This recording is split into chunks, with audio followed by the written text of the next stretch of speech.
Hey there, this video is on the conclusion section of the alternative topics book, the conclusion section of the alternative topics book. And what I'm trying to do in the conclusions is kind of close the arc, if you will, of what's going on in this book. What's the big stuff I want you to pull out of this book? And keep in mind, this whole book, I put it at the end of the patients and treatment settings section. And why do I do that? It's because, in fact, when we're making health decisions, we, in fact, are patients in treatment settings, and we are making choices, and whether they are true choices or whether they are influenced choices, they still are choices. And so, when we talk about, drinking coffee to make us feel better, or using essential oils, or using some type of alternative medication for cancer research, for cancer treatment, or if we're talking about following certain cultural norms in terms of what we should do in terms of health and healthcare, pros and cons, balances, benefits and risks in terms of healthcare. I mean, all these things have to deal with patients in treatment settings. So that's why this is where it is. So in the conclusions, there are two main things I want you to get out of this. The first thing is to realize the social norms and social pressures, culture, et cetera, that influence our healthcare and our healthcare choices. And look, we are, we follow norms. It's what we do. Almost every society out there are going to be certain norms and rules and hierarchies and things that we follow. We're going to push back here and there. We're not going to agree with certain things. But in most instances, most individuals will kind of do what most other people around them are doing. And look, you can think about this in terms of a society or a smaller society. I live in the Pasadena area, and one could argue there's a kind of a small societal norm in Pasadena as compared to in Fullerton, California, or as compared to Irvine or Costa Mesa or something like that. So even within, putting aside culture, if you will, you can get into kind of societal norms. And I live in a small area of Pasadena, and I would argue there's even a little societal norm here that individuals tend to follow, which is a little different than Pasadena as a whole, which is different than Los Angeles as a whole. So anyway, and so the same thing. So I want you to get a sense of and to understand that our behaviors in many ways are influenced by these different norms, whether they're societal, whether they are cultural. They can be, and culture you can define in any way that you want. They're just things that we tend to do that we kind of just follow along. If everyone's doing this one thing, we're going to be more likely to do it as well.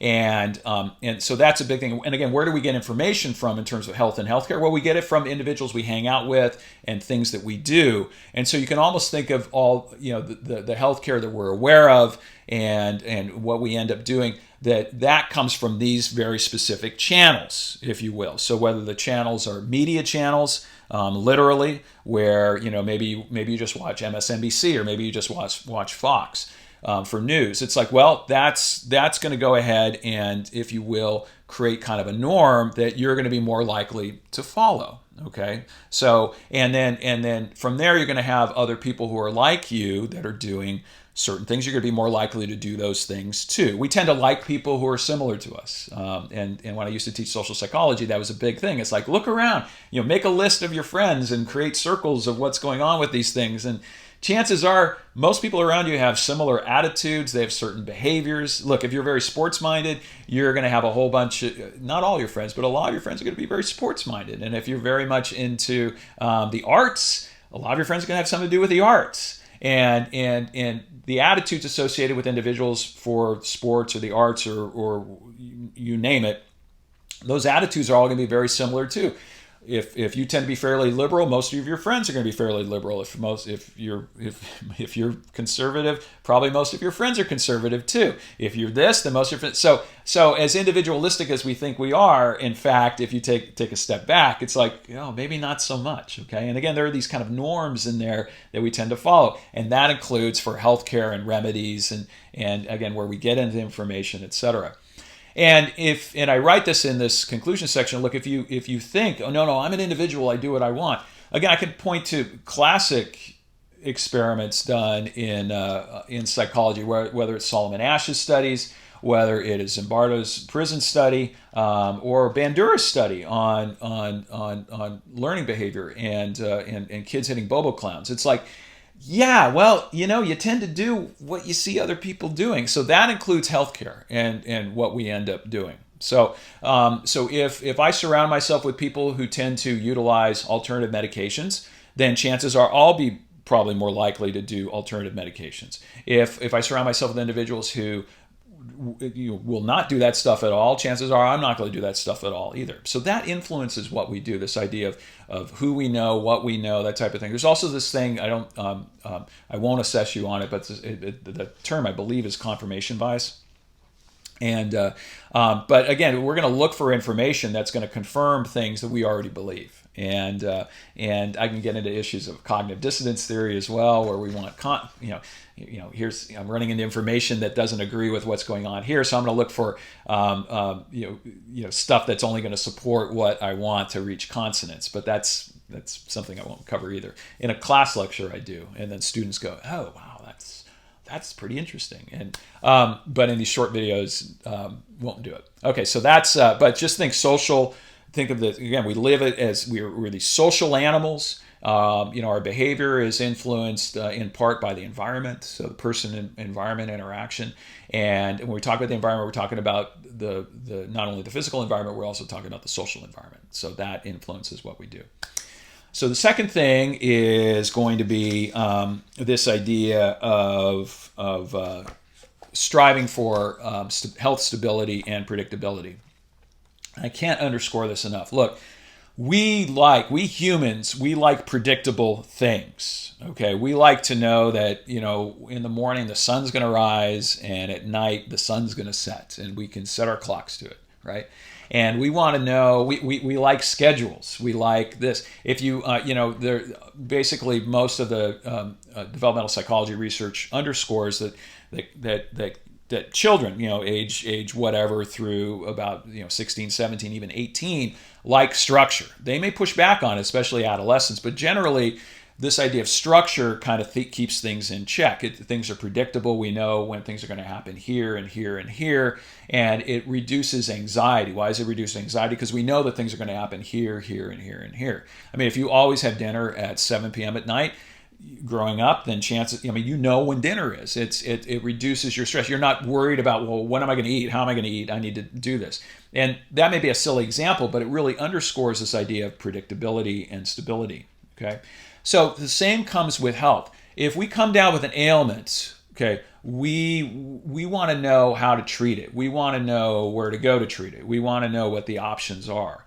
When there aren't options, when there are limited options, so think back to section 3 and culture here, when there are limited options or we can't access regular Western medicine, healthcare, that type of thing, we're going to go ahead and go with some alternative ways for treatment. Why? Because we can't get this. And look, why? Because it leads to a stability of our health. Our goal is not to feel bad. Our goal is to feel good.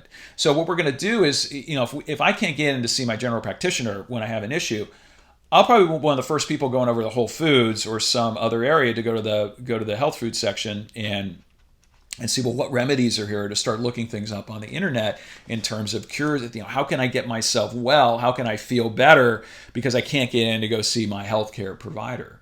And why do we do that? Because we get anxious about our health. We want to feel better. If you have stomach cramps, over 2 or 3 days, it's like, yeah, you want to feel better. What do? You're going to go see a healthcare provider? Are you going to try to go with the what's it called, the BRAT diet, which bananas, rice, applesauce, and toast, right? So just kind of calm things down a little bit, and that's not going to a doctor. That's actually seeking some type of home remedy, et cetera, to feel better. Basically, again, we're trying to predict what's going to go on with our healthcare trajectory or our illness trajectory. We want to get a sense of where we're going with that and when we're going to start feeling better. And we also want stability of our health. We want to know, we want to feel good, and we're going to be willing to try things, take certain risks, et cetera, if we're feeling ill, to go ahead and try to feel better. So that's a big part of what I'm trying to underscore in this book as well. So things that hopefully have come together across the 4 sections. This is idea of so, we're social beings, and we're influenced by the social environment around us in terms of health and healthcare, as well as this idea of striving for predictability and striving for stability. And keep in mind too, and I think section 3 underscores it well. Look, if you can't come up with a cause and effect in terms of germs or viruses or whatever for people getting ill, I mean, why not blame the sorcerer who lives next door? I mean, it's again, we want to make some type of attribution. It's not our fault that we're sick. It has to deal with the sorcerer down the block, okay? And that's, why do we do that? Predictability, okay, and stability. If we can explain what's going on and then we can banish the sorcerer, well, that's going to hopefully help. You kind of get that? All right. Anyway, that's it. I hope you've gotten a little something out of the Alternative Topics book, and we'll see you later.